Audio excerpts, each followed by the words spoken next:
Mayo 6 del 2020, 4 de la tarde. Vamos a estudiar entonces hoy de esta tetralogía de óperas de Richard Wagner, gran iniciado, lo correspondiente a Lohengrin, el cual es otra representación de nuestro yo superior. Vamos a escuchar primero un poco de introducción de la música para sintonizarnos algo en ese aspecto con esta obra.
Bueno, muy bien.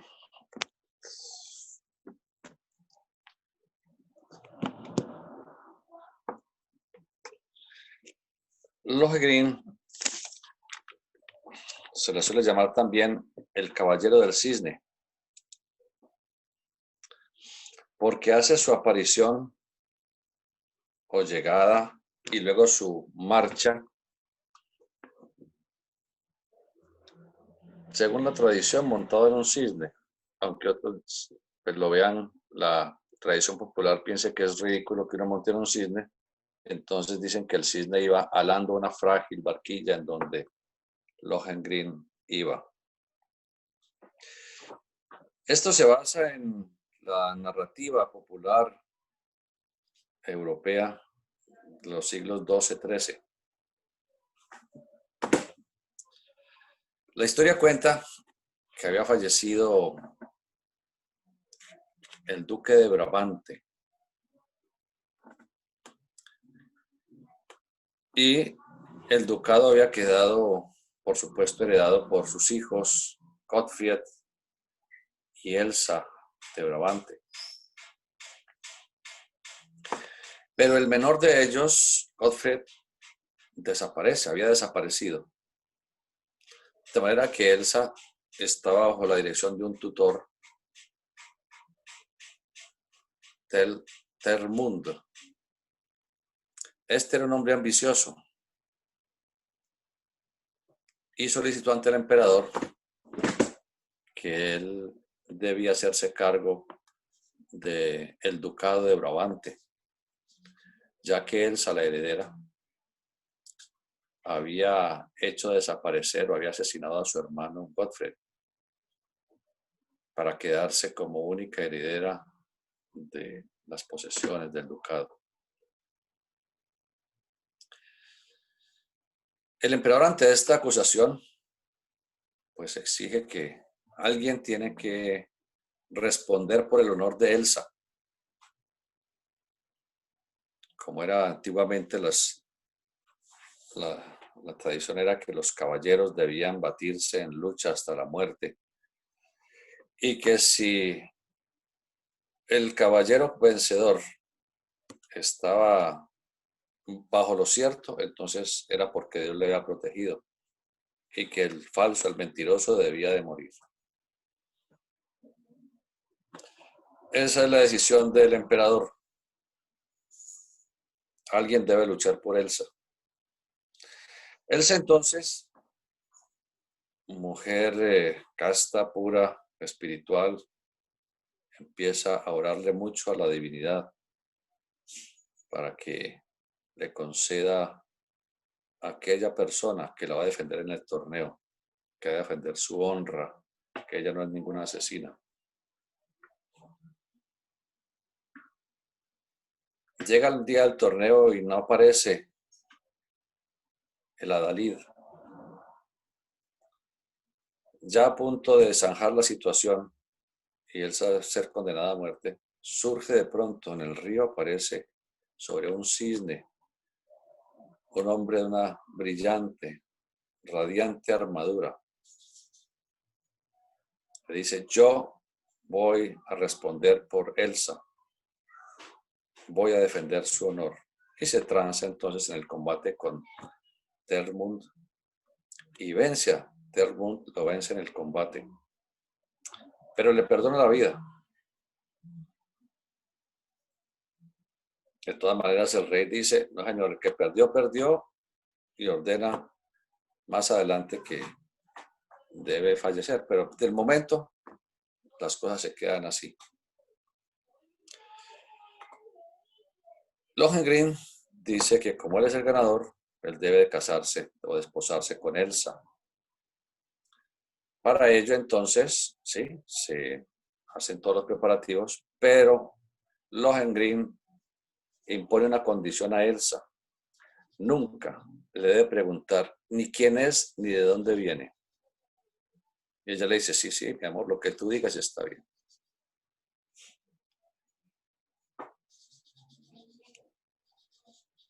En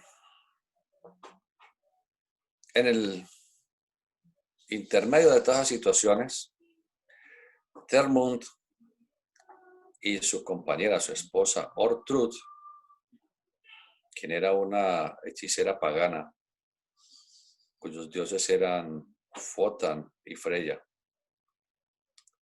deciden que deben intrigar para que sea desenmascarado ese fulano, ese campeón extraño allí, porque ellos, cueste lo que cueste, ellos tienen que hacerse dueños de ese ducado, porque era la ambición que tenían desde un principio.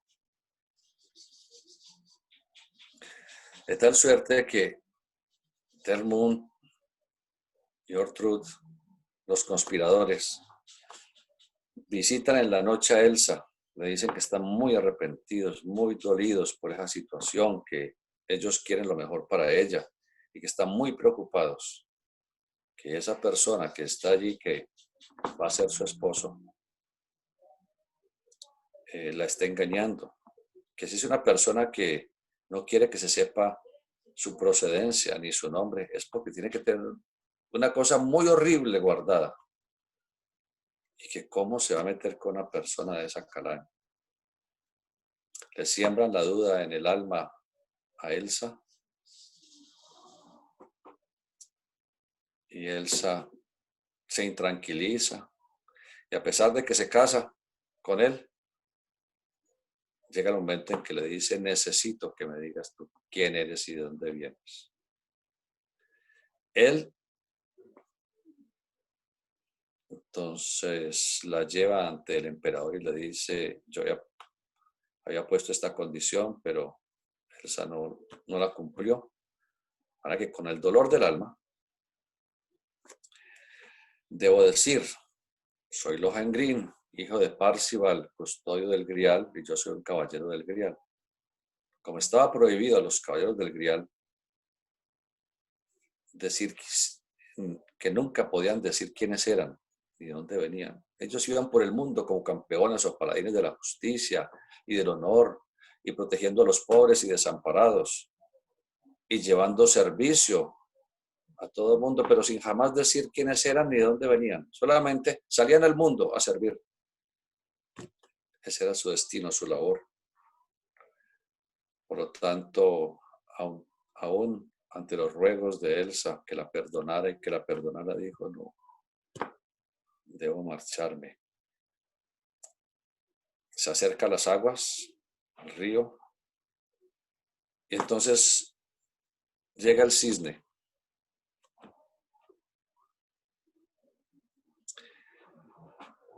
Y el cisne se acerca a la orilla y empieza a transformarse y se convierte en Gottfried, el hermano de Elsa, el hermano desaparecido de quien la acusaban que ella lo había mandado a matar. Ante esta aparición, entonces el emperador decide que Termund es un mentiroso, no tiene honor y que debe morir. Finalmente Lohengrin abandona la estancia y se marcha. Esa es la historia de Lohengrin, la última de las óperas extraordinarias de Wagner, que recomendamos inmensamente que las escuchemos. Escuchémoslas con el corazón, con el sentimiento, no con la razón. Escuchémoslas con los ojos entornados, solamente dejar fluir la melodía de nuestra naturaleza, tratar de identificarnos con lo que el autor trata de infundir en nuestra alma, porque la música llega a lo más profundo del alma. De manera que Parsifal, el custodio del Grial, de quien ya hemos analizado en algún momento esa segunda de las óperas. Recordemos que el Grial está representando ese recipiente de las energías divinas, que las llamamos el alma del mundo y que la religión las podría llamar Dios. Todos somos el recipiente de las energías divinas, todos somos el cáliz del Grial. Aunque internamente tengamos ese aspecto del recipiente de las energías divinas muy localizado, como simiente, y hace posible que en ese momento prodigioso podamos recibir ese aliento de Dios para que la semilla sea viable y pueda fecundar a la otra. Muchos dirán que eso ya no se necesita porque simplemente en el laboratorio, mediante instrumental científico adecuado, el espermatozoide, con él se puede fecundar al óvulo. Claro que sí, pero díganme qué médico puede fabricar un espermatozoide y un óvulo. Pónganme esa. La vida es parte de la vida divina, la vida formal es parte de la vida divina. La forma es solamente el sustrato en donde se manifiesta la vida. Por eso hemos dicho en nuestras obras, ustedes lo habrán leído algunos, en el verbo Génesis, la vida es preexistente a la forma. La forma es el efecto, pero no es la causa. Es el fenómeno, pero no es el noumeno. Allí queda zanjada la gran incógnita de los filósofos de todos los tiempos. ¿Qué fue primero, el huevo o la gallina? Sin huevo no hay gallina y sin gallina no hay huevo. Lo primero fue, es y será por siempre la vida. La vida es preexistente a la forma. De tal suerte que el hijo de Parsiva, que ya lo dijimos que es el ego, el espíritu, la chispa divina, tiene a su amado hijo Lohengrin, el cual está representando, en este caso, el sentimiento. Cuando Elsa ora a la divinidad que le mande un campeón para que demuestre su inocencia, se dice que entonces en el grial sonó la campana del grial, retumbó. E inmediatamente se dieron cuenta que había un alma noble, pura, santa, que estaba en peligro. Entonces el ego, el espíritu, Parsifal, le envía a su bien amado hijo, Lohengrin, la sensibilidad. Miremos a Parsival como el Padre en nosotros, la conciencia, el espíritu que mora en nuestro cerebro, el Hijo en el corazón. Y esotéricamente, lo hemos estado diciendo todos estos días, la divinidad, desde el punto de vista esotérico, manifiesta tres aspectos que las religiones los han dado en llamar Padre, Hijo y Espíritu Santo, y que ayer lo relacionamos con los colores azul, amarillo y rojo. Y que nosotros, como somos hechos a imagen y semejanza de Dios, somos chispas de Dios, somos parte de Él. También nosotros somos ternarios, Padre, Hijo y Espíritu Santo. El Padre radicado en nosotros en el cerebro, como conciencia. El Hijo radicado en nosotros en el corazón, como aspecto sensorial, o en otras terminologías cristianas como Cristo. Pero siempre a Jesús lo representan como el Sagrado Corazón, y se muestra un corazón ardiendo en su pecho. Y tenemos el Espíritu Santo como fuego de vida, como vida preexistente en la forma, que insufla su vida en la simiente, en la forma, insufla su vida en la forma, porque Espíritu Santo viene en latín, Spiritus Sanctus. Spiritus es espíritu y Sanctus es santo, que traduce el santo aliento, porque todos alentamos, todos respiramos constantemente. Y mientras estamos respirando o alentando, estamos en este cuerpo, decimos que estamos vivos. Pero cuando la respiración ya no fluye más, entonces el espíritu debe abandonar la forma y decimos que la persona ha muerto. Es decir, tenemos vida diferenciada gracias al santo aliento, al Espíritu Santo, al Spiritus Sanctus. Y nunca nos hemos detenido a pensar en ello. Cuando una pareja está en el connubio, respira con fuerza. Está tratando a través del connubio mayor cantidad de energía para insuflarla en la semilla, para que ese hijo pueda tener ese asidero físico que es este mundo material. Pero no pensamos en esas cosas jamás. Es importante pensar y meditar en esas cosas. Ahora tenemos que el príncipe Gottfried, el hijo del duque de Brabante, el príncipe desde el punto de vista esotérico siempre se relaciona con el centro místico del corazón también, que se llama cabalísticamente Melech, o en hebreo, es palabra que significa rey. Y su hermana, Elsa, está representando, como hemos dicho tantas veces, esa energía de la vida, que cabalísticamente se llama Malkaj, o también se llama Kalaj, esa princesa durmiente a la que narran los cuentos de hadas. Entonces tenemos Gottfried y Elsa, de manera que Gottfried y Lohengrin básicamente son lo mismo.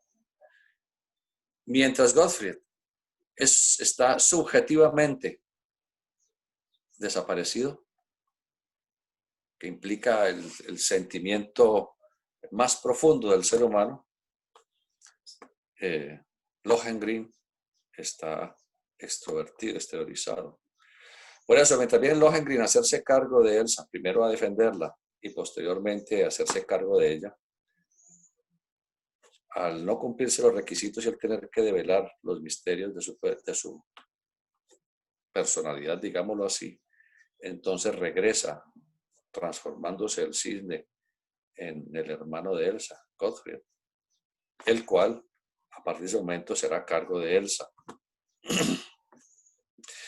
El cisne, desde el punto de vista esotérico, tiene enseñanzas muy importantes.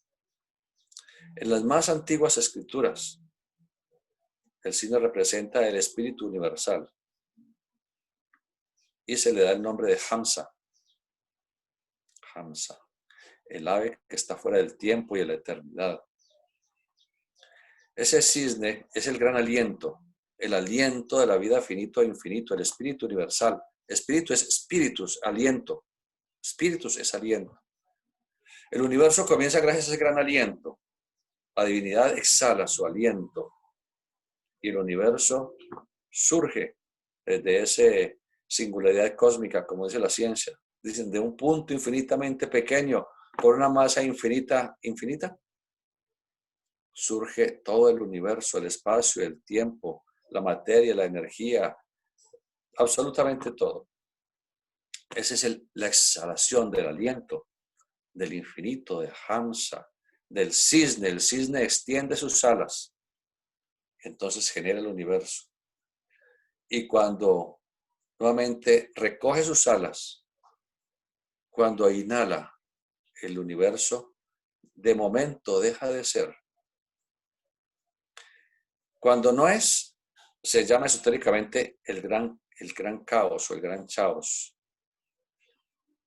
indicando no destrucción, está indicando subjetividad. Y cuando exhala se dice que es cosmos, la formación del universo. Pues nosotros somos igual. Mientras el gran cosmos exhala para que exista todo cuanto es e inhala para regresar a su subjetividad y asimilar la experiencia después de cientos de miles de millones de años, según el esoterismo, nosotros hacemos lo opuesto. Nosotros tenemos que inhalar.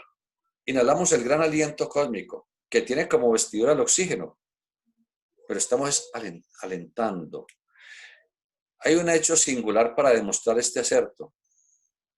A través de la historia, muchos yogis demuestran que pueden continuar viviendo, coloquémoslo relativamente en cursiva, viviendo, no entre comillas, en cursiva, a pesar de no respirar. De manera que hacen que les obturen profundamente, entran en trance. Su lengua la dirigen hacia atrás, ocluyendo su faringe, y entra en estado de trance. En un estado de trance, la persona queda completamente rígida, fría, pálida, sin respirar. Hace que le introduzcan por los orificios nasales cera de abejas, para que obstruyan completamente sus fosas nasales. Y también sus oídos, protegen muy bien sus ojos. Y ese aparente cadáver en su rigidez es colocado en una tumba bajo 2 metros de tierra. Y es custodiado día y noche para que no se vaya a pensar que hay algún tipo de engaño. En otros casos lo han hecho en un cofre, en un ataúd de vidrio completamente protegido y lo dejan bajo el agua a la vista de todo el mundo. Y se espera el tiempo que el yogi haya dicho, 1 semana, 1 mes, 3 meses. Desde eso hay información. Desde el punto de vista de la medicina, a los 4 minutos de no respirar, el cerebro comienza a deteriorarse rápidamente. Aunque los campeones de apnea, aquellos que se sumergen a las cimas oceánicas, dejan de respirar durante 9 minutos, regresan otra vez a la superficie y su cerebro no se ha muerto. Pero la medicina dice, son 4 minutos y listo, y se acabó. Pero hay personas que bajo muerte clínica han pasado 45 minutos, 1 hora, 3 horas. Bajo muerte clínica. Ya los han dicho, están muertos, fallecieron. Y luego regresan. Eso nos da a mostrar que vivimos de algo más que del oxígeno, que es absolutamente indispensable para la respiración celular, mitocondrial, para todo. Pero hay casos excepcionales en los cuales personas sin respirar siguen viviendo. Es porque la persona sigue alentando el alma del mundo, el gran aliento cósmico. Decía entonces que mientras la divinidad exhala para que venga la nueva vida del cosmos, nosotros inhalamos y atraemos en ese ropaje físico, el oxígeno, ropaje físico del aliento, introducimos no solamente oxígeno para la respiración celular, sino que estamos atrayendo el aliento cósmico. Y luego exhalamos nuevamente esa vestidura, ese ropaje del aliento que es el oxígeno. Y estamos en ese fluir constante durante toda la encarnación, hasta cuando llega el momento en que ya no volvamos a respirar más. Se retira el espíritu del cuerpo, exhalamos el último aliento, le devolvemos al cosmos lo que nos prestó. Al momento de nacer, lo primero que hace el bebé es tomar una bocanada de aire, una gran respiración, inhala. Al inhalar, se cierra el foramen de bota, el agujero oval, el agujero interauricular en el corazón, y entonces ya somos individuos completamente independientes de la madre y ya nos vinculamos al alma del mundo. Entonces inhalamos, recibimos prestado del gran aliento para que lo utilicemos. Ese gran aliento queda anudado en nosotros. Allá en la base de la espina dorsal, y esta es Elsa, y esta es Brunilda, y esta es Kundalini, y esta es Isis, y como le querramos llamar, esta es la Virgen, la estrella del mar, como le queramos llamar, tenemos prestado del cosmos ese aliento, esa divina princesa, y al finalizar nuestra encarnación, regresamos, devolvemos al cosmos esa porción del aliento que nos fue prestado. Entonces, el cisne realmente encarna no solamente la vida espiritual, la vida cósmica, a Dios, si lo queremos llamar así, sino que también encarna nuestro propio espíritu, porque somos como pequeña chispa que somos de la gran llama. Nuestro espíritu interno es parte del espíritu universal y ese es nuestro Hamsa. Ese Hamsa se utiliza mística y mágicamente en meditación como un mantra, como un sonido, como una llave para interiorizarnos en nosotros. Entonces respirando místicamente, podemos pronunciar Ham mientras tomamos el aliento y místicamente podemos exhalar ese Sa mientras estamos también. Al que le gusta hacerlo audiblemente puede decir Hamsa, imaginando que está atrayendo del cosmos el gran aliento y que está devolviendo al cosmos ese aliento. Todo eso forma parte de este misterio de Lohengrin, llamado el Caballero del Cisne, porque todos estamos montados en el cisne, todos estamos montados en el gran aliento, en el aliento de la vida finita e infinita, llamado cabalísticamente el Aleph, el divino aliento universal. La verdad que él está representando ese proceso evolutivo en el cual nos estamos enfocando constantemente. Se dice que ese cisne, el cisne que todos conocemos, por lo menos en fotografías, porque aquí en América no hay cisnes, que son tan comunes en Europa, en cada río, en cada lago, hermosos en su blancura inmaculada, con su largo cuello, cómo extienden sus alas y pueden elevarse majestuosos por los aires, y cómo nuevamente descienden a las aguas. Y en las aguas, cómo hunden su pico gracias a su largo cuello y miran debajo de las aguas y pueden allí alimentarse, etc. Viven en esos dos mundos, en el aire y en el agua. Bien interesante. Esos somos nosotros a medida que evolucionamos. Tenemos siempre que mirar nuestras propias aguas, las aguas de la vida, pero tenemos que elevarnos hacia los aires, hacia el infinito y mantener esas plumas blanquísimas. El cisne no importa que el agua esté fangosa, que esté pantanosa, no importa que se sumerja en esa agua sucia, siempre sale con sus plumas radiantes, blancas, puras. Así debemos ser nosotros.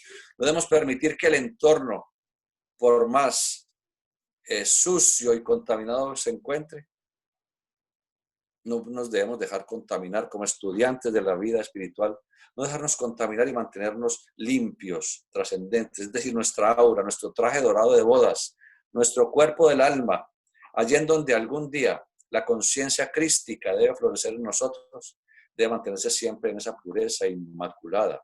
Esas aguas sucias representan el instinto que encarna nuestro cuerpo vital, nuestro vehículo de las energías. De manera que no debemos dejar que se nos enlode en ningún momento nuestro campo de energía. Tratar de mantener la divina imagen. Es un proceso que tarda eones. No lo podemos hacer ni siquiera en una sola vida, ni en dos, ni en tres. Es una lucha constante. Como adalides, como campeones de la verdad, de la belleza y del bien. Como adalides de la divina energía de la vida, la divina Elsa, para que podamos entregarnos finalmente hacia el infinito. El cisne se dice que se alimenta de leche y de agua.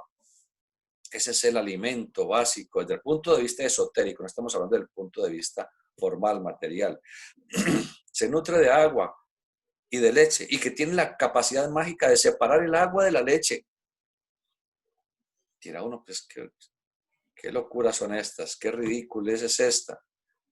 Pues resulta que la sustancia germinal es una sustancia aquea y como una leche. Y en ella subyace que la vida que está sumergida en la forma, en la sustancia, porque vida y forma son los dos polos de la energía universal, fuego y agua. En este caso, agua y leche, porque está hablando de esa sustancia seminal, germinal, la simiente. Y allí se encarna el misterio del exalfa, un triángulo en donde tiene un vórtice que viene de las energías cósmicas, de las energías más divinas del universo, y se va abriendo, abriendo, abriendo para formar ese triángulo descendente. El espíritu, el gran aliento, sumergiéndose en la materia o en la sustancia para hacer posible la vida diferenciada. Luego tenemos que esa vida diferenciada, desde un punto, desde un vórtice inferior, empieza a abrirse, abrirse, abrirse para comulgar con el infinito. Todo esto son apenas explicaciones muy someras, por supuesto, porque no podemos, por muchas razones, no podemos ser más explícitos como quisiéramos.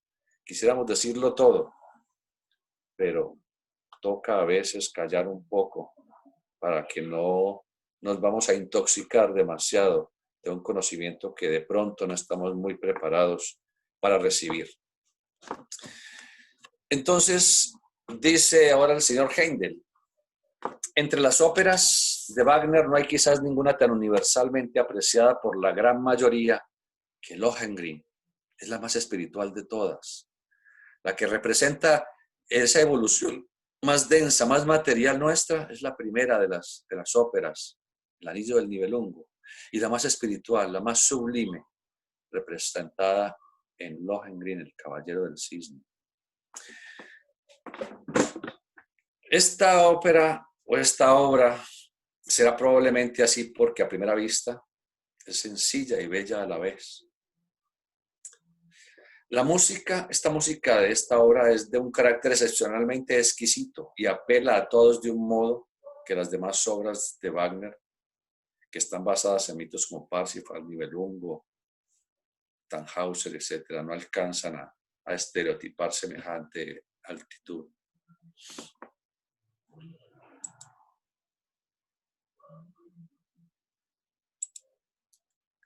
Aunque estas últimas producciones afecten poderosamente a quienes las escuchen, estamos hablando de escuchar esta música y por eso siempre colocamos algún poquitico de ella para que nos sintonicemos interiormente y les recomendamos que las escuchen.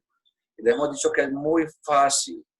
Yo sé que hay personas mayores que no están familiarizadas con la tecnología, aunque los mayores como que dedicamos mucho tiempo a esto también. es muy fácil encontrar todas las obras de Wagner en Internet porque son de distribución gratuita. Hoy en día, afortunadamente, tenemos esa facilidad de acceder a ellas. Aunque esta música afecte poderosamente a quienes la escuchan, tanto si se dan cuenta o no, porque uno puede escuchar y no sentir nada, o cree que no sintió nada, pero allá el espíritu sí sintió, porque le están haciendo revivir los mundos espirituales, aquellos mundos, aquellas regiones a donde tenemos que pasar alrededor de 1000 años en comunión con el espíritu cósmico para regenerarnos anímicamente y prepararnos para una nueva encarnación. Entonces, querrámoslo o no, siempre somos afectados por esta música. Es, sin embargo, un hecho positivo que esta música no es del gusto de la mayoría de las personas, particularmente en la época actual. La época actual que se ha materializado y mundanalizado tanto.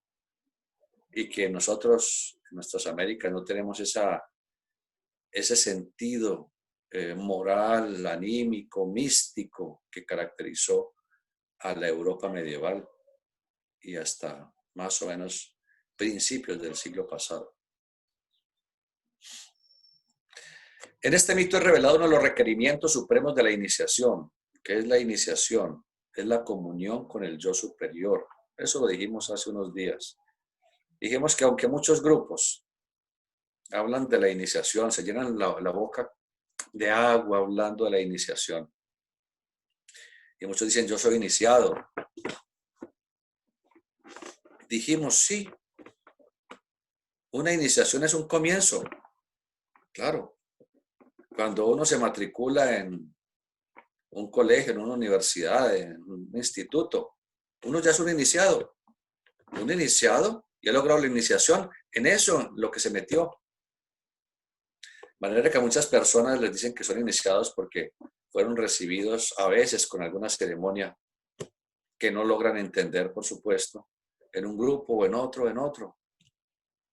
Entonces a unos los hacen vestir con vestimentas muy curiosas, muy bonitas, a otros los dejan en calzoncillos.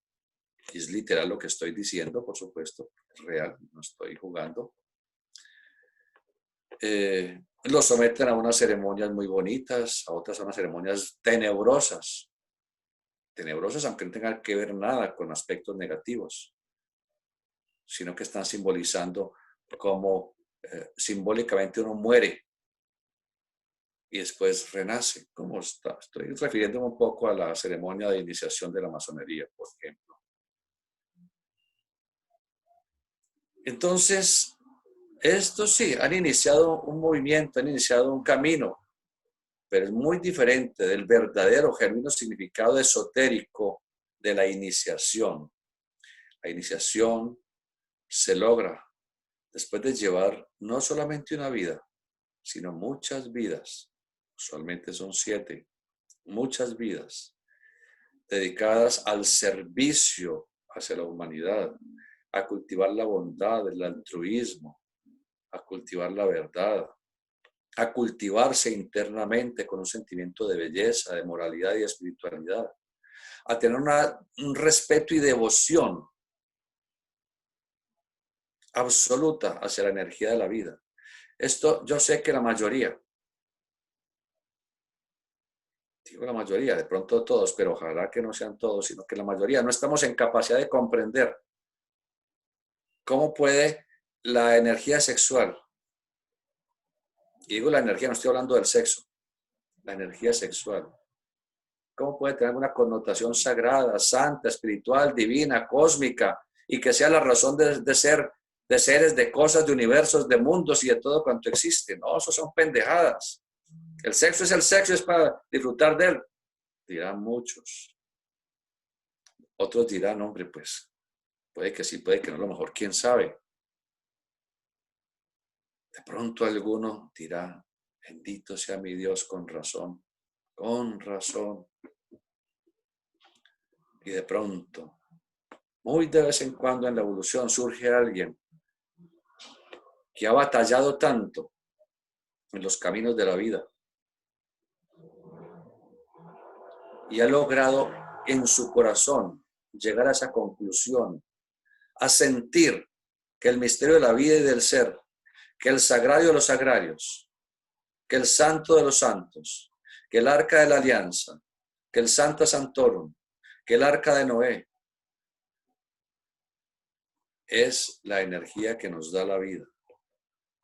Y como decía muchas veces nuestro instructor, es la energía que nos hizo humanos a través de la generación de nuestros progenitores y la energía que nos hará divinos a través de los tiempos.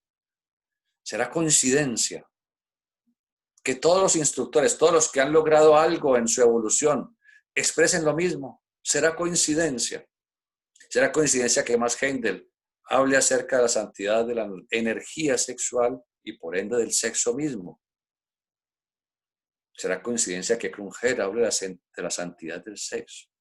¿Será coincidencia que la maestra Blavatsky, un ego excepcional, considerada como el ser más erudito de finales del siglo XIX, que sabía de ciencia, de religión, de filosofía, de misticismo, de simbolismo y de mil cosas, y que las grandes mentalidades de su época dijeron, es excepcional, no sabemos cómo lo hace, pero es algo excepcional, está por fuera completamente de nuestra capacidad?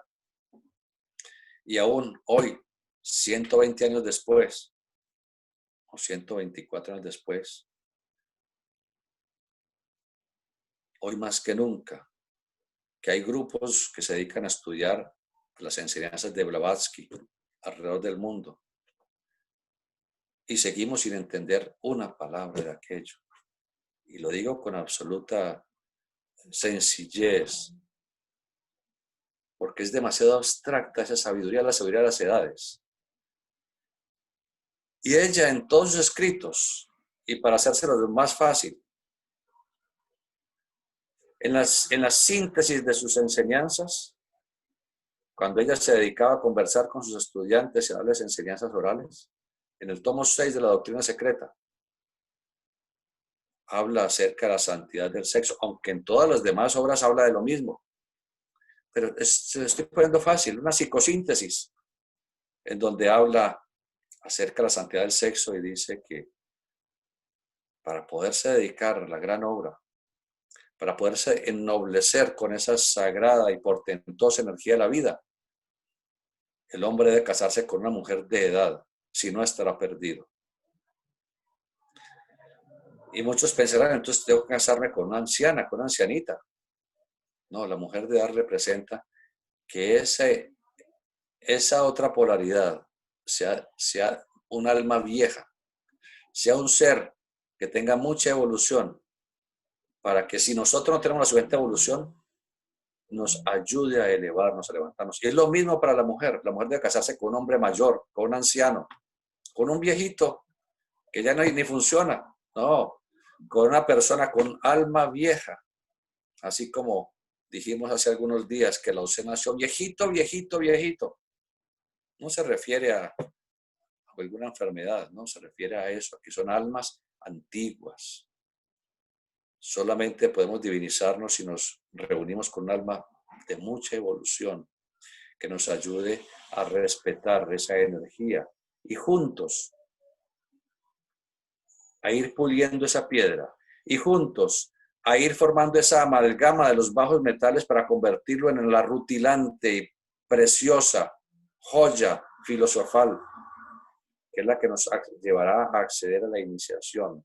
La iniciación no es un proceso sencillo.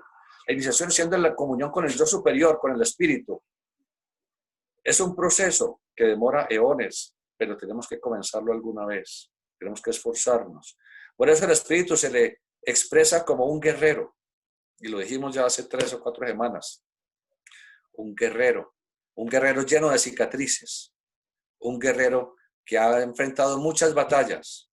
Un guerrero que siempre tiene a mano, incluso cuando se acuesta a dormir, está empuñando la espada, dispuesto a todo momento a defenderse de sus enemigos. ¿Cuáles enemigos? La ira, la envidia, los celos, el instinto, la incertidumbre, el temor y todos aquellos aspectos de nuestra personalidad, nuestro yo inferior, representado en esta obra por Termund, representado por Alberico, el nivelungo, representado por Hagen, etcétera. No importa cómo lo estamos mirando. Es esa lucha eterna entre el yo superior, el espíritu, nuestra chispa divina, el campeón, el adalid, el guerrero contra sus enemigos, la personalidad, su yo inferior. Es la eterna lucha. Y cuando finalmente ese guerrero lleno de cicatrices, quizás le faltará un ojo, cuando ya logra vencer finalmente, entonces es aceptado por los dioses del Olimpo, del Valhalla, todo lo que queramos pensar. Esa es la iniciación. Y esa comunión con el yo superior no se realiza en este mundo físico, se realiza en los mundos suprafísicos. Ese candidato es sometido a un estado de trance. Queda 3 días en trance profundo, bajo el cuidado, por supuesto, bajo el cuidado de los instructores. Cuidan ese cuerpo para que no vaya a pasar absolutamente nada con él. Y mientras está fuera del cuerpo, en el viaje del alma, en los mundos del espíritu, entonces es sometido a esa ordalía suprema en la cual recibe conocimientos superiores, en donde se le enseña cómo debe actuar en los mundos suprafísicos, cómo debe convertirse cual cisne en una persona que pueda estar en los mundos espirituales cuando está fuera de su cuerpo, que pueda estar en este mundo físico cuando sea necesario, que pueda más adelante convertirse en un auxiliar invisible y servirle a la humanidad. Bueno, se nos acabó el tiempo. Qué pena que hoy me dediqué a hablar y hablar y hablar de cosas y no entramos en materia. Pero entraremos en materia mañana, Dios mediante.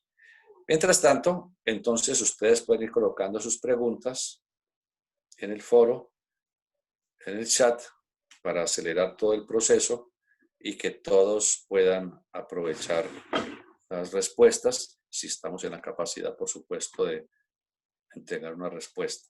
Gracias, quitaré el video y les escucharé. Buenas tardes, hermano. Muchas gracias. Bueno. No, la hermana Elizabeth Vargas comenta, hermosa conferencia, hermano, gracias. Zen tiene la mano levantada, por favor recuerda que en esta conferencia las preguntas son escritas, entonces para que por favor si tienes alguna pregunta la escribas en el chat del Zoom. Si hay alguna otra pregunta, ¿puede explicarnos, hermano, por favor, dice la hermana Elizabeth, lo que significa el bautizo? El bautismo, claro que sí. Hay una serie de sacramentos, como los nombra la iglesia. Y entre esos sacramentos, que más adelante podríamos estudiar los sacramentos, claro, podemos estudiar las obras de Max Heindel y en una de ellas hace un análisis profundo acerca de esto.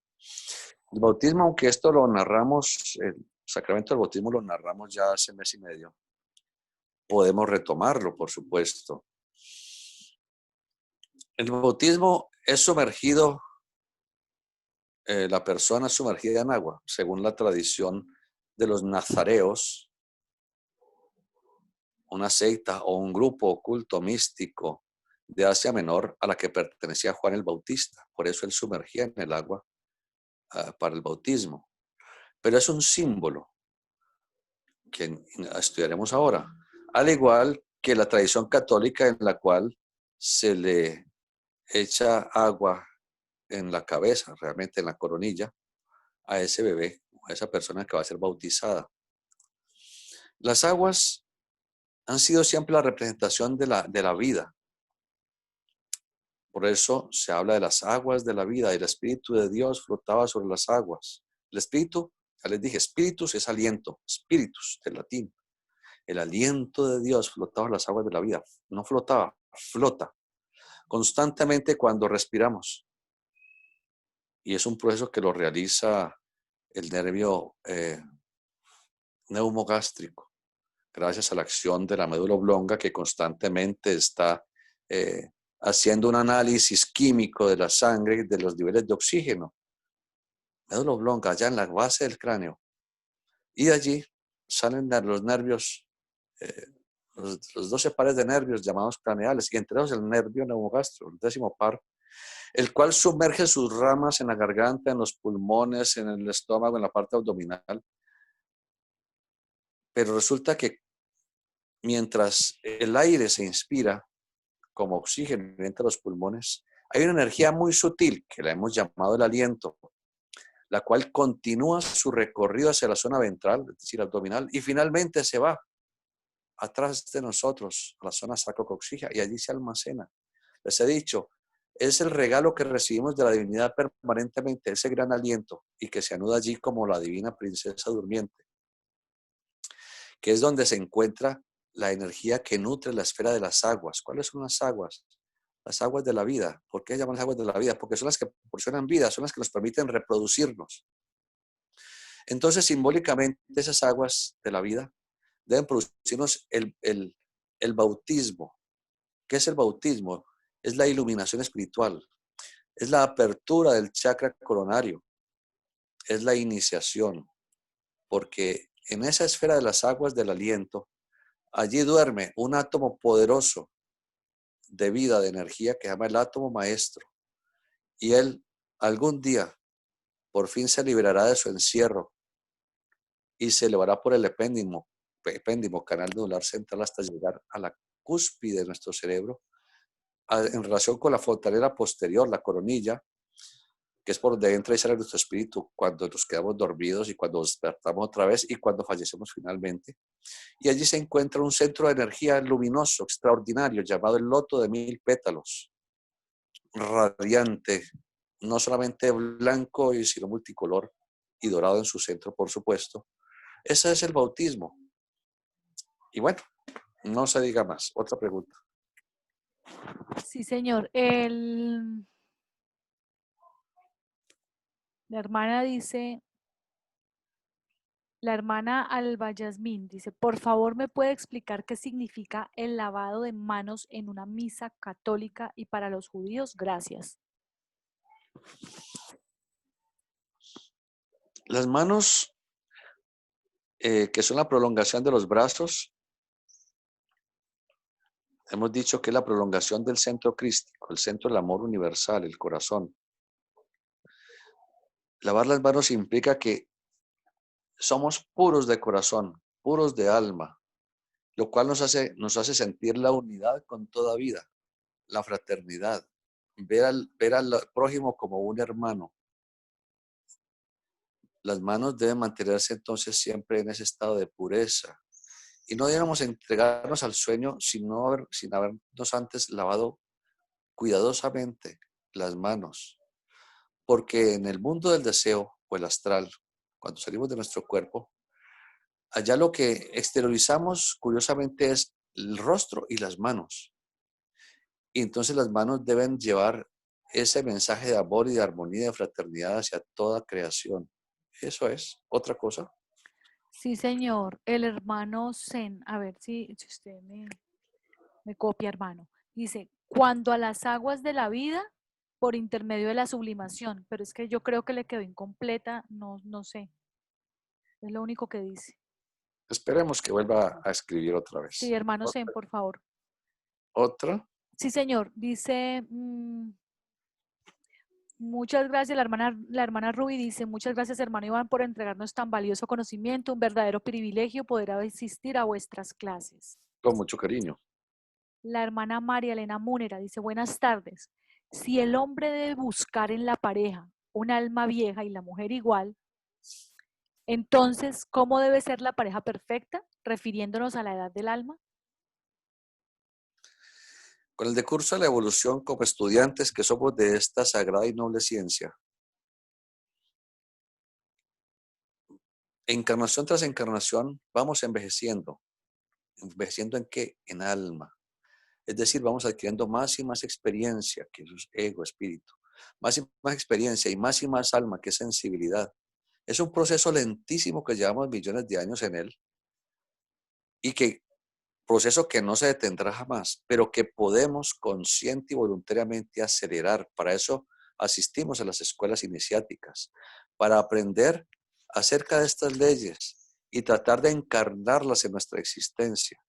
Cuando uno se esfuerza día a día en ser mejor persona en todos los sentidos, en respetar la energía de la vida, en sublimar nuestras energías, en prestarle un servicio altruista, fraterno, desinteresado a los demás, en cultivar la bondad, entonces nos vamos volviendo almas viejas. Y si ambos, el hombre y la mujer, están en ese proceso de trabajo espiritual y además están aprendiendo a armonizarse en cuerpo y en alma, se van a convertir en almas gemelas, como le dijimos hace unos 5 días. Y en el futuro de la raza, esas parejas, ese matrimonio de seres ancianitos como almas evolutivas, empezarán, pues nuestro ideal para un futuro, empezaremos a engendrar a seres divinizados. Hay una infinita cantidad de seres demasiado elevados que no encuentran un papá y una mamá lo suficientemente puros, devotos del Santo Grial, para que les puedan dar los vehículos necesarios para renacer. ¿A qué se debe eso? Cuando una pareja se une en el connubio y digamos que va a haber una fecundación, entonces existe una atracción emocional. La fuerza del deseo atrae. El cuerpo vital, el instinto genitor presiona. El cuerpo físico se entrelazan.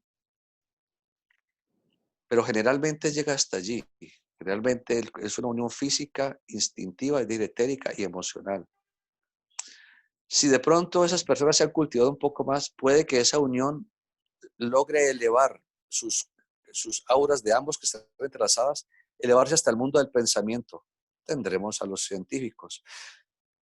Si la unión solamente fue lujuriosa, instintiva, brutal, animálica, encarnamos seres así, instintivos, animálicos, brutales, del montón. Si la emoción además fue impregnada por emoción, por atracción mutua, entonces se atraen muchas veces seres de más evolución y de pronto llegan pintores y artistas. Si en esa unión hubo algo más de parte espiritual, moral, entonces el aura de ambos se va ensanchando y al irse ensanchando va comulgando con cada uno de los mundos, mundo físico y la región etérica, mundo del deseo, mundo del pensamiento. Entonces se traen científicos. De pronto, si la unión fue más espiritual aún, se encarnan los grandes maestros, por ejemplo, los grandes maestros de la música y los grandes sabios.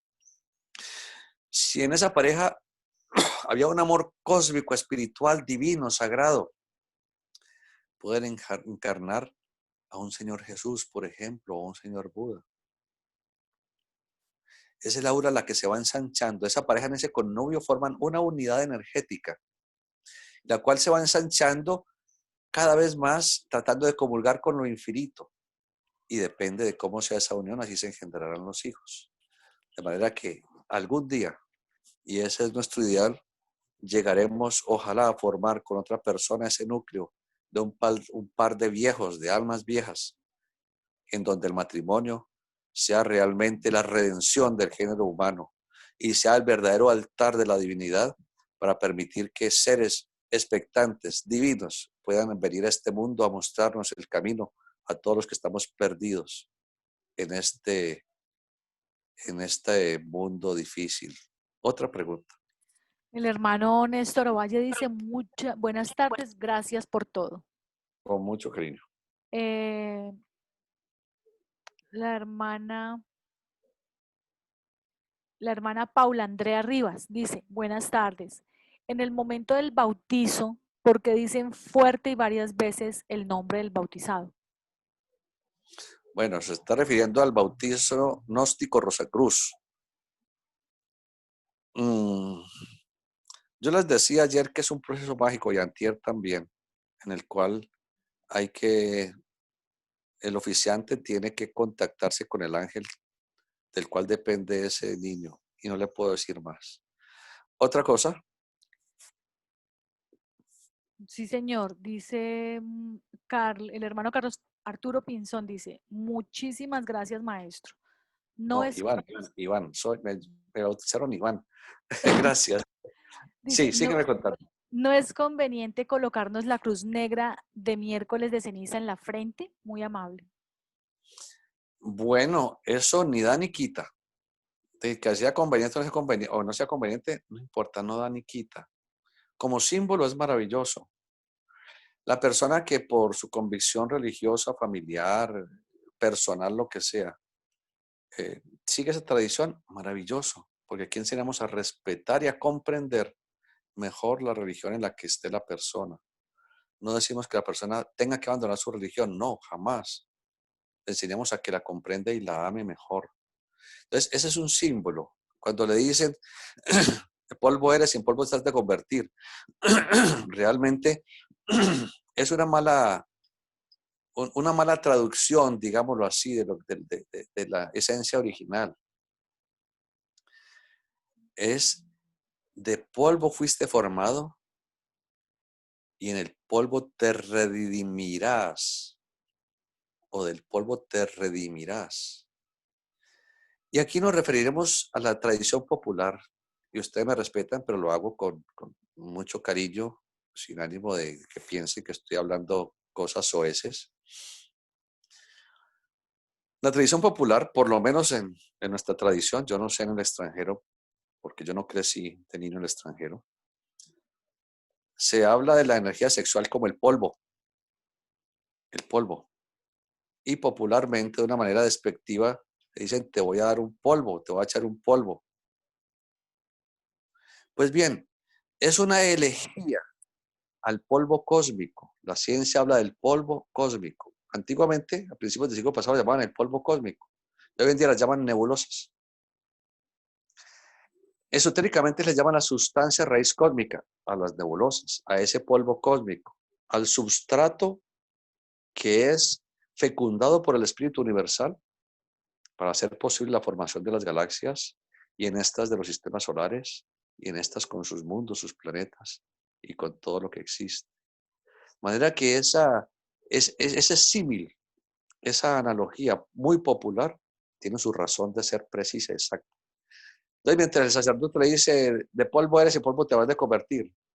Sí, de polvo somos todos y en el polvo nos habremos de redimir.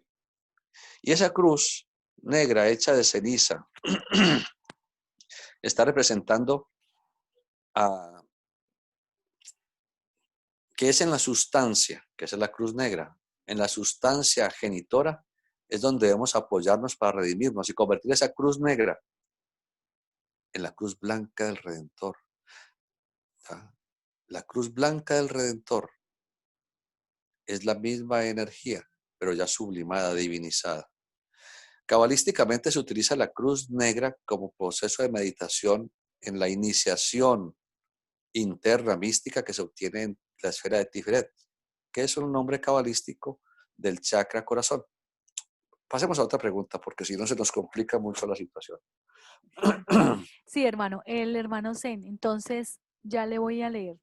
Dice así, cuando a las aguas de la vida, por intermedio de la sublimación, es que le quedó cortada la pregunta, le damos vida a aquel cisne, ¿podríamos decir que el cisne es el aliento de la vida infinita? Sí, exactamente. El cisne es el aliento de la vida infinita, es el Hamsa o Kala Hamsa, el ave que está fuera del tiempo y de la eternidad, la cual representa al Ensof, el gran aliento, la vida universal. Desde el punto de vista sanskritista, de la tradición de la India, eh, es Brahma, Brahma sin acento. Brahma sin acento es el espíritu universal, el cual se soporta en Brahma, ya acentuado final, que es el punto focal de la singularidad cósmica que hace posible el Big Bang o la creación del universo. Entonces se dice que Brahma es el vehículo del cisne, del Hamsa. Bueno, en fin, esto es complejo, pero sí es el espíritu universal, el aliento cósmico. Otra pregunta.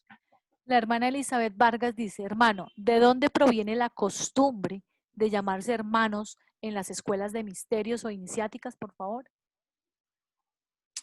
Bueno, Hermano es una palabra de pase que se utilizaba antiguamente para poder entrar a los grupos esotéricos.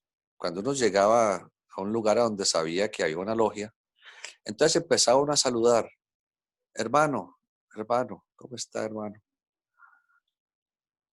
Y si tomaba contacto con otro iniciado de esa logia, con otro discípulo de esa logia, entonces el otro sabía que, este es un extranjero que es de nuestra logia y que debe ser recibido por nosotros. Entonces, hermano, y se daban la mano de una manera característica, haciendo un toque magnético característico, y luego, según la forma del toque magnético, y según la siguiente palabra, que se llama la palabra de pase, entonces la persona demostraba cuál era su nivel. El que llegaba demostraba cuál era su nivel. Si era un hermano lego, si era un hermano probacionista, si era ya un maestro, es decir, mostraba según el toque, según el signo que hacía sobre su cuerpo y según la palabra de pase.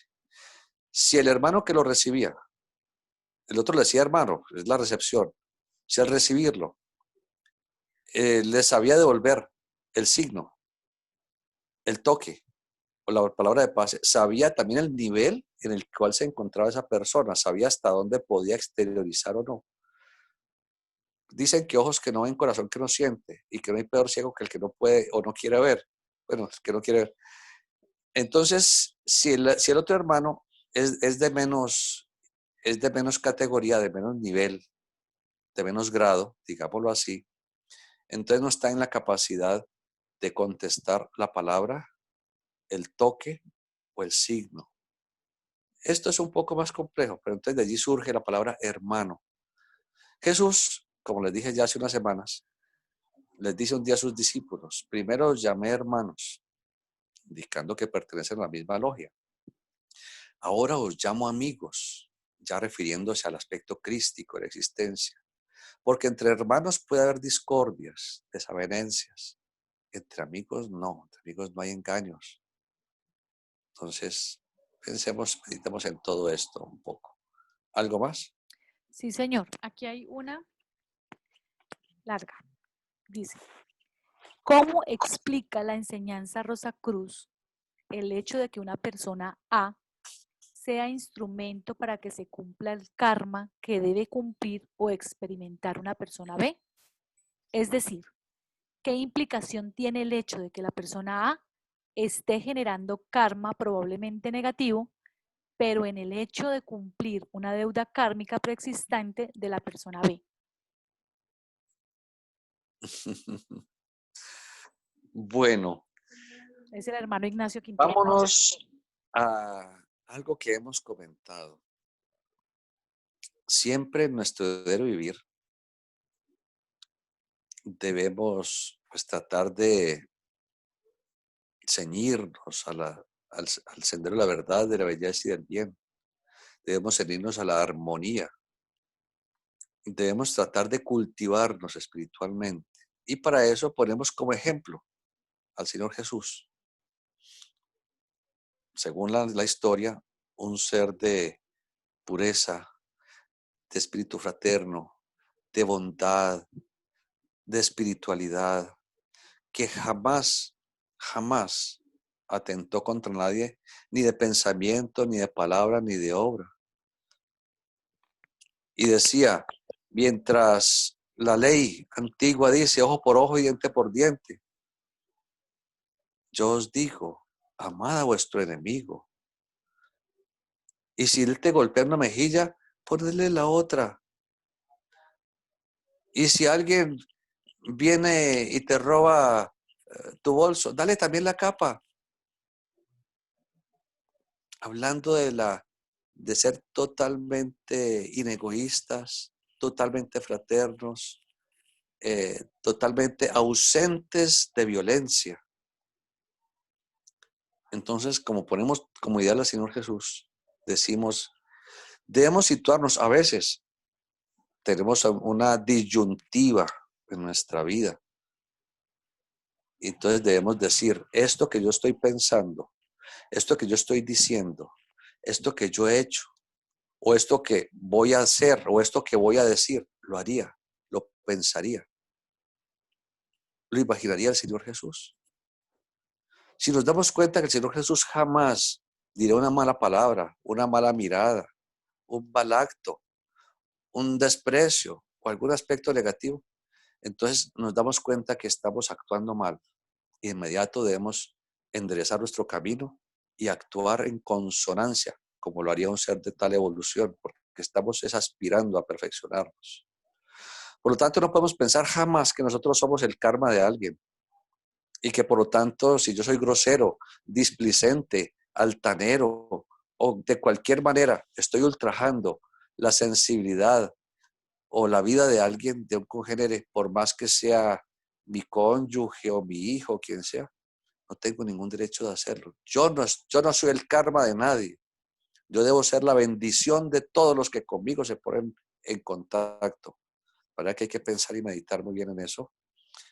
Y así nos ayudamos a caminar bien por el camino. Ahora, la otra persona, sea quien sea que nos esté ocasionando daño, dolor, sufrimiento de alguna manera, esa persona no tiene el conocimiento, nosotros sí lo tenemos. Esa persona sí desafortunadamente está actuando, o quizás afortunadamente está actuando como un agente del karma al hacernos sufrir. De manera que debemos es agradecerle infinitamente a esa persona y a la divinidad, a través de la divina ley, el karma, que nos está permitiendo aprender las lecciones con esa persona. Pues nosotros no debemos ser instrumento de karma de nadie, porque eso no funciona así. Nosotros debemos ser un instrumento de bendición para todos los demás. Y es muy difícil porque la personalidad, el racionalismo, la emocionalidad nos impiden muchas veces actuar, porque actuamos es por instinto emocional, racional, y no nos dejamos guiar por el divino sensorium, la divina sensibilidad, el aspecto crístico que debe ser norma en nuestra vida. No es fácil, nos habremos de demorar quizás la eternidad para lograrlo, pero debemos comenzar. Otra pregunta. La hermana Liliana Pérez, la hermana Liliana Pérez pregunta, buenas tardes, ¿qué pasa con las personas que se separan o divorcian? Bueno, como les he dicho tantas veces, yo del karma no sé y no tengo la culpa. Ahora, la parte menos chistosa. Y es karma, porque karma es acción y reacción. Karma no es todo lo malo que nos pase. Karma es todo lo malo y todo lo bueno. Es todo lo que nos pase. Karma no improvisa. Si karma nos puso en contacto con una persona con la cual formamos un hogar, es porque así tenía que ser. Si la persona se divorcian es porque no fueron capaces de cumplir a cabalidad ese karma. No fueron capaces. A todos nos queda muy grande toda esa situación. Por eso se les llama la cruz del matrimonio. Pero bueno, entonces, ¿qué sucede? Que lo que ha hecho esa pareja es aplazar su karma para otra encarnación. Inexorablemente tendrán que encontrarse en otras vidas, se volverán a enamorar, volverán otra vez a convivir. Y poco a poco, puede que se muera la eternidad en ese separándose y juntándose otra vez y volviéndose a separar, hasta que por fin logren armonizarse. Una vez que se armonicen, ya ellos como espíritus tendrán la elección de si seguir juntos y convertirse en almas gemelas, o si cada uno seguir su camino y encontrarse con otro ser. A muchas personas dicen, hey, tu matrimonio, que no, yo ya pagué ese karma, ya me separé, ya me volví otra vez a organizar y estoy muy feliz. Que ese no era, o esa no era, y este sí es, o esta sí es. No, esos son estulticias. Lo único que hemos hecho es aplazar el karma anterior y de pronto crearnos un karmita nuevo. ¿Otra cosa? Sí, el hermano Hernando Machado dice, Max Heindel nos habla del átomo nous en el ventrículo izquierdo del corazón. Favor ampliar este punto. El átomo no fue proporcionado por las jerarquías creadoras, es decir, seres de una inmensa evolución que habían pasado por una evolución análoga a la nuestra en la actualidad, pero estamos hablando hace miles de millones de años y muy probablemente en otro u otros universos, probablemente no fuera este mismo universo, sino en otro o en otros universos, porque son los días y las noches de Dios, ¿no? Cada universo. Ahora bien, ellos nos proporcionaron ese llamado átomo simiente de lo que sería el cuerpo físico, porque ellos ya tenían la experiencia de lo que debía ser ese cuerpo físico, especialmente el cuerpo físico lo relacionado con el sentido del oído.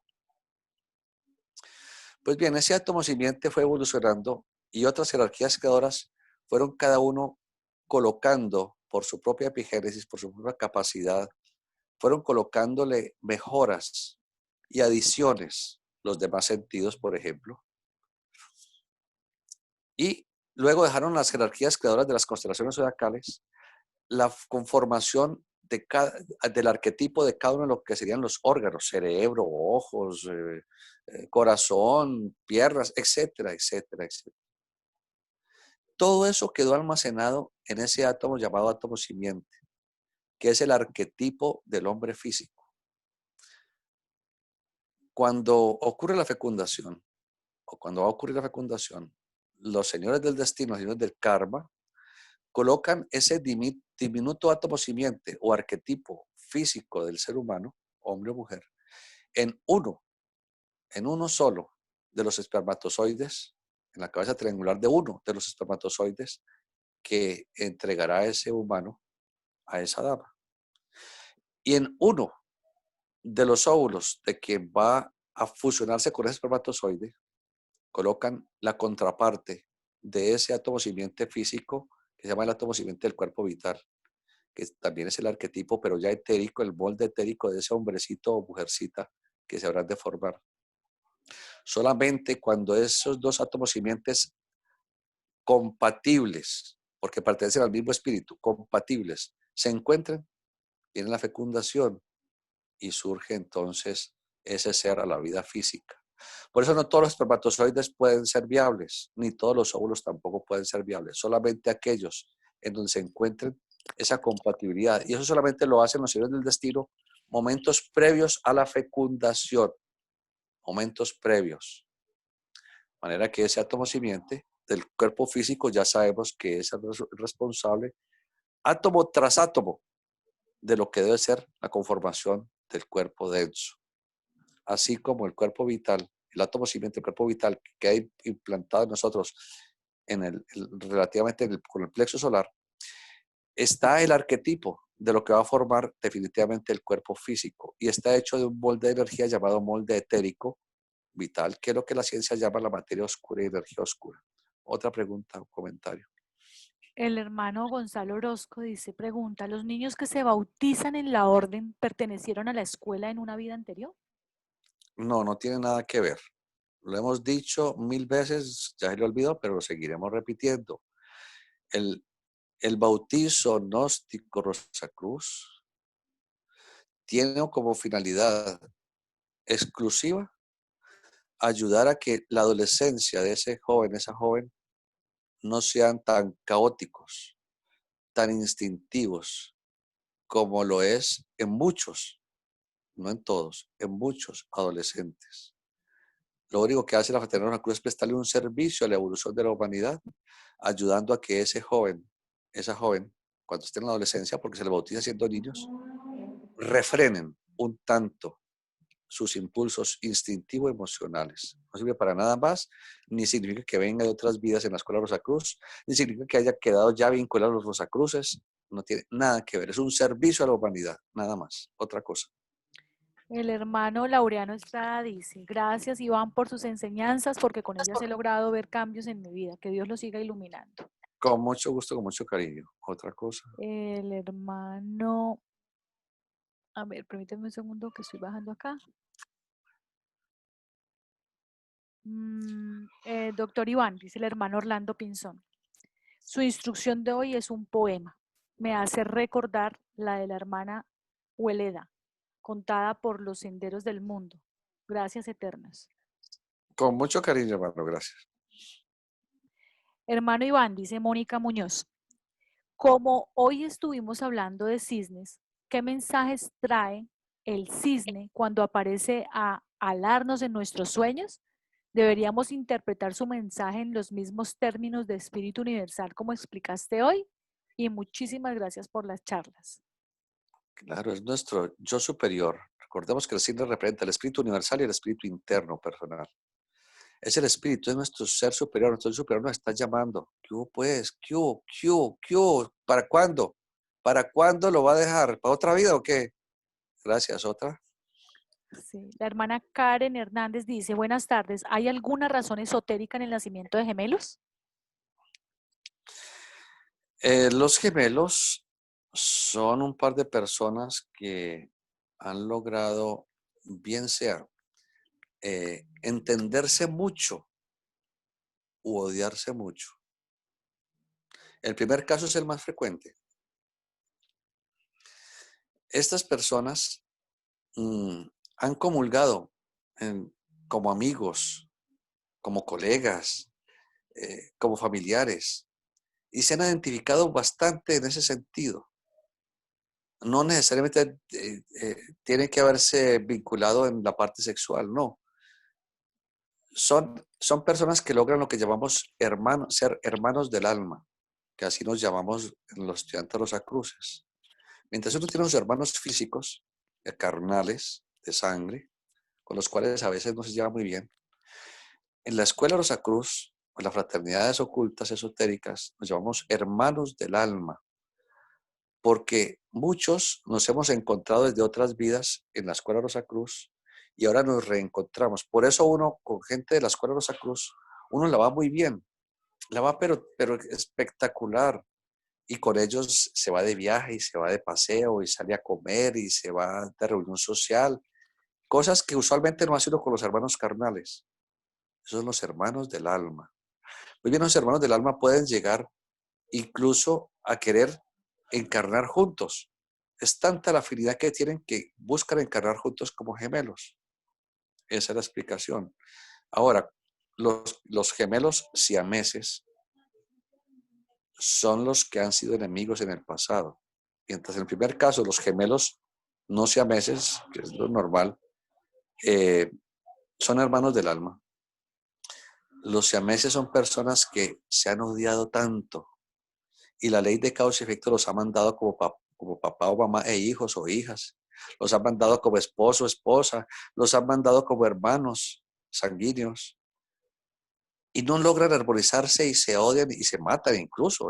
Hijos matan a los padres, padres matan a los hijos, hermanos se matan entre ellos. Entonces Karma dice, bueno, o se quieren o se quieren. Y los mandan de siameses, gemelos siameses. Usualmente, pues hasta hace poco tiempo, la ciencia no podía separar los siameses, porque antiguamente no había cirugías para eso. Hoy en día la ciencia hace algunas, no todas, algunas cirugías para separar siameses. Algunas. Muchos siameses, desde el punto de vista de la medicina, no se pueden separar. Y algunos que de pronto los médicos dicen, bueno, arriesguémonos a ver, puede que fallezca uno o los dos, pero puede que quede alguno. Se arriesgan y a veces fallece uno. Ya han aplazado simplemente la deuda para otra vida. Entonces es para que aprendan a quererse, a tolerarse. Porque cada siamés tiene su forma de pensar, de actuar, de sentir, pero tienen que vivir juntos y tienen que hacerlo todos juntos. Bien, otra cosa. El hermano Hernando Machado dice, hermano, explíquenos sobre el matrimonio que se celebra en la escuela Rosacruz. Bueno, así como el bautismo gnóstico Rosacruz, hay matrimonio gnóstico Rosacruz. Ese matrimonio se realiza con la finalidad de que esa pareja que cree, que considera y puede que sea real, que se aman idílicamente, espiritualmente, que no solamente se aman en el cuerpo, sino que se aman en el alma y se aman en el espíritu, se aman en el alma y se aman en el espíritu, y que están muy confiados que van a ser capaces de sublimarse en el campo gnóstico, alquímico, íntimo, entonces ese matrimonio les va a favorecer esa divinización que ellos creen que van a lograr. La función del matrimonio gnóstico es exclusivamente para eso, para favorecer el trabajo gnóstico, alquímico y mágico.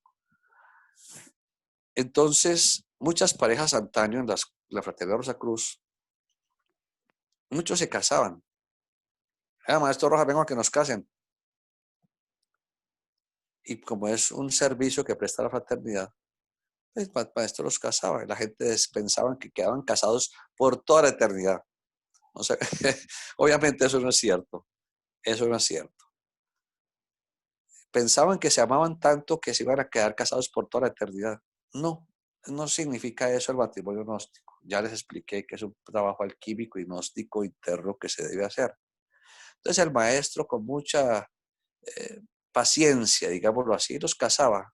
Y yo veía a todos los que se casaban, o a la inmensa mayoría, por lo menos sí me tocó verlo, fui testigo, se separaban al poco tiempo. De alguna manera no soportaban el alto voltaje espiritual que implica el matrimonio gnóstico y se divorciaban. En la escuela actual yo jamás he hecho un matrimonio gnóstico a nadie. Me lo han solicitado. Hermano, ¿nos puede casar? No, señora, no, señor. Y pues tal vez la intuición no nos había traicionado porque esas personas al poco tiempo se separaban, no seguían juntas. Entonces yo les he dicho en la escuela, solamente si una pareja realmente cree que son tan machitos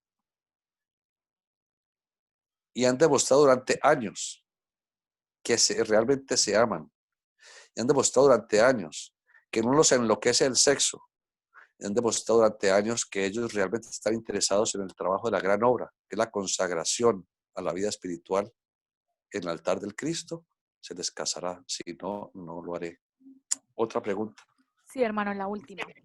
Usted dijo ahorita hablando, pues, o sea, si los maestros del destino son los que ponen este átomo en un óvulo y en un espermatozoide específico y esos dos se tienen que encontrar para que haya fecundación, ¿qué pasa con esas parejas que por más que quieren no pueden tener hijos? Volvemos a lo mismo. Karma, Carmen. esas parejas no se han merecido tener los hijos. Ahora, hay parejas, y en nuestra escuela está el caso, que mediante el connubio no logran tener hijos. Se someten al proceso de fertilización in vitro y se logra el éxito. Entonces, indica que de alguna manera karma no permitió que ese ego fuera canalizado fisiológicamente por sus progenitores. ¿Alguna implicación kármica tiene eso? Yo desconozco eso que puede hacer, porque yo no soy el señor del karma, ni aspiro a hacerlo jamás tampoco. De manera que hay que tener en cuenta por qué se produce el hecho de que uno pueda tener hijos. Cuando en otras vidas, allá en el pasado de la historia de los tiempos, cuando uno se hizo abortos, cierta mujer, o cuando ese varón propició que le hicieran abortos a una mujer, o cuando una persona conociendo cómo hacer abortos hizo abortos a otras personas, a otras damas. Si uno se hizo abortos, si propició los abortos, si le hizo hacer abortos a otra persona, etc. Entonces, eso hace que pierda el derecho, primero, a ser encarnado prontamente. Entonces, esa o esas personas que intervinieron en ese proceso, él, ella, o ella sola, o él solo que la obligó a ella sin que ella quisiera, más la persona que hizo el aborto, bien sea con una planta, bien sea que en un momento de bestialismo cogió a alguien y le golpeó a una mujer en embarazo, le golpeó su vientre y le provocó el aborto por lesión, etcétera. No importa cómo haya sido. Hoy en día que los cirujanos hacen eso casi que por deporte. los cirujanos no, los médicos. Bueno, los cirujanos también. Entonces, eso conlleva que en una futura encarnación esa persona desea inmensamente renacer, o alguna de esas personas que están inmersas en ese círculo negativo ansían renacer, y los señores de karma dicen, por ahora no, y los ponen a esperar. Después les permiten la tan ansiada encarnación, les permiten que quede anudado ese espíritu a ese óvulo espermatozoide fecundado, a ese cigoto que ahí se llama, en ese vientre. Y luego esa dama por X, Y o Z situación pierde ese embarazo.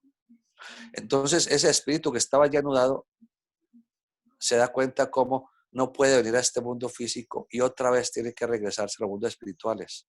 Ese es un proceso angustiante para el ego que quiere renacer y que se le es rechazado durante las veces que sean necesarias hasta que pague su deuda.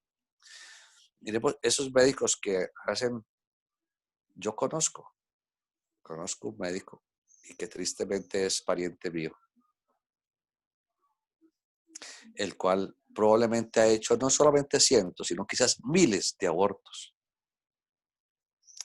¿Cuántas posibilidades negadas para él volver a este mundo? ¿Quién sabe si pueda incluso volver a reencarnar acá y tenga que ser mandado a la evolución sublunar o a quién sabe a dónde? Eso yo no lo sé porque yo no soy señor del karma. Miremos esa dama que quedó en embarazo. Luchan por quedar en embarazo esa pareja y luchan y luchan y luchan. De pronto quedó en embarazo y pierde a su bebé. Y el dolor moral tan grande para esa mujer, como soy testigo, porque eso lo veo en consulta. Ese dolor tan grande, ese dolor moral para esa dama, para ese futuro papá, ¿cómo se pierde? Lo intentan mediante fertilización in vitro.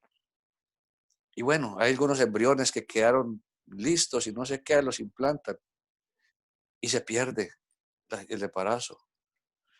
Y definitivamente les niega karma la posibilidad de ser los progenitores de sus propios hijos. Entonces, con tristeza dicen, vamos entonces a adoptar. Adoptan, y si a ese ser que adoptan, como sucede casi siempre, lo aman, lo adoran, se apegan a él y lo quieren tanto como al hijo de sus entrañas, y le dan todo el amor y los cuidados y la educación y el soporte toda la vida como debe ser, entonces cancelaron con amor esa deuda de dolor que generaron en el pasado y se hacen merecedores en futuras encarnaciones, bien sea como pareja o bien sea cada cual con otras parejas, de ser progenitores ya sin ningún problema y de ser engendrados fácilmente. Pero resulta que muchos adoptan y a ese hijo, o esa hija, genéricamente, a ese hijo lo maltratan, no lo quieren, luego crecen y lo humillan, no le dan todo lo que le deben dar.